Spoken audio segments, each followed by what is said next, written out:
Hello everyone, so I hope you are doing well. So, as you all know, we are covering one day one anecdote and a quote which we can use in our essay paper, because essay in essay sections introduction should be very catchy or very influential, so that it will help you to fetch more marks. And also ये क्या करेगा कि examiner को like मजबूर करेगा कि आपका ऐसे पढ़े, ठीक है। तो ये चीज़ के लिए that's why we are doing this here, ठीक है। ये कलेक्शन है उज्ज्वल उत्कर्ष सर का, ठीक है, जिन्होंने कलेक्ट किया था सारे टॉपर्स का। तो उनके चैनल से you can download the PDF, ठीक है। So let's see. तो ये चीज़ है, ये पहले हम देखते हैं। Raise your voice not the sea level.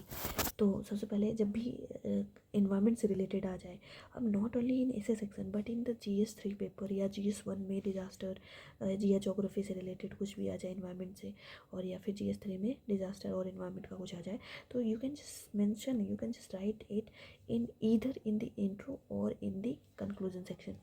प्रकृति रक्षिता, ठीक है। तो ये nature protects if sea is protected. Nature protect तभी करेगा जब वो खुद प्रोटेक्ट हो पाएगा, ठीक है। तो ये चीज़ हम लोग यूज़ कर सकते हैं, ठीक है।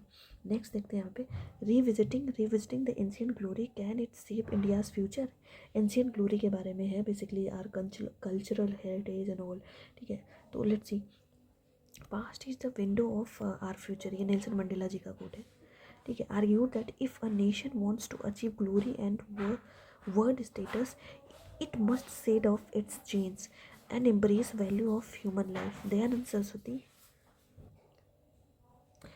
talked about going back to Vedas in the context of India. Jawaharlal Nehru at UN Assembly stipulated that India must strive to achieve its lost glory and place in human civilization. तो basically ये हो गया हमारा revisiting the ancient glory can it save India's future. तो यहाँ पे देखो दो तीन लोगों का व्यू रखा गया है, Nelson Mandela, Dayanand Saraswati and Jawaharlal Nehru, ठीक है। तो ये हमारा हो गया व्यूज़। इनके व्यूज़ को हम यूज़ कर सकते हैं मल्टीपल प्लेसेस पे। अब हम नेक्स्ट देखते हैं यहाँ पे, the cold war is over but the cold war thinking survive. इसके रिगार्डिंग हमने पहले से भी एक एनेक्डोट देखा था, बट यहाँ पे मेरे को कुछ नया पर्सपेक्टिव मिला, that's why I am covering it again, ठीक है। Francis Fukuyama famously proclaimed after the disintegration of USSR in 1991 as the end of history. He proclaimed that the history of two superpowers competing for hegemony in the world affair has come to an end with the triumph of USA. However, Fukuyama's assessment proved to be short-lived. Like the ancient monster Hydra, जैसे देखो, अब ये देखो biology और science से connect किया गया है, with its main head cut off, Cold War has birthed the many ugly heads rather than disappearing into oblivion. Cold War has taken even more dangerous manifestation, ठीक है। तो हाइड्रा से connect कर दिया गया।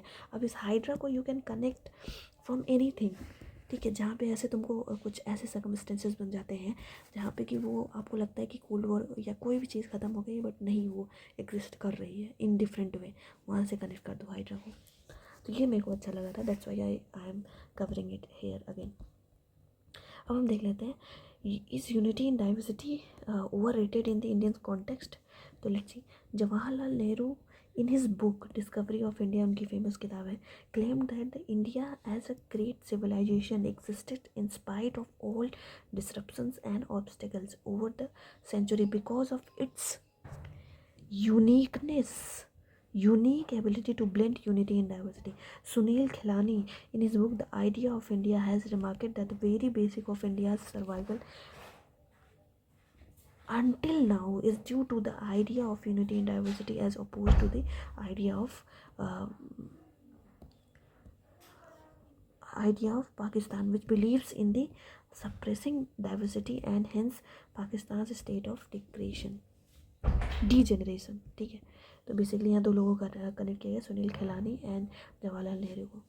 तो यहाँ पे आर्गुमेंट को आप रेसिस्ट कर दिए, ठीक है। नेक्स्ट देख लेते हैं, poverty is worst form of violence Mahatma Gandhi. तो यहाँ पे कुछ नहीं था, यहाँ पे इसके रिगार्डिंग हमने ऑलरेडी कवर किया, बट यहाँ पे हम एक चीज़ देख लेते हैं। जैसे यहाँ पे इस ऐसे तरीके से मतलब पॉपुलेशन के हिसाब से कनेक्ट किया गया है कि the in the paradox that India climbs the ladder of economic growth to become the third largest economy of the words in GDP term, nearly 30% of its population continue to be victim of poverty. अमर सेन ने बोला है, अमर Sen and gene ड्राइज ने बोला है, call this uncertain glory of India. A UNDP 2014 multidimensional poverty index holds 56% of India's population poor against education, health and standard of living indicators. तो यहाँ से इससे कनेक्ट किया गया।